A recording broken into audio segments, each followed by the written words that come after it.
A pecuária de leite faz parte da agricultura há milhares de anos. Hoje, as vacas leiteiras modernas são criadas especialmente para gerar grandes volumes de leite. Essas vacas só passam a produzir leite depois de parirem e precisam ter um bezerro por ano para manter a produção contínua.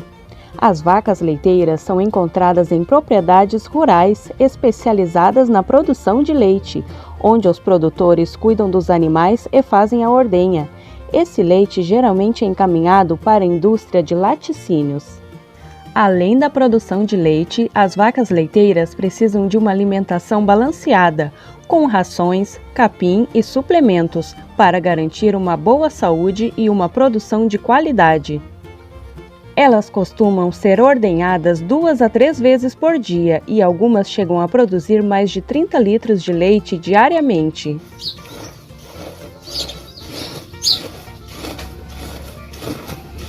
Cada vaca tem seu próprio número de identificação e recebe cuidados veterinários regulares. O bem-estar desses animais é essencial, pois vacas saudáveis produzem mais leite e vivem por mais tempo.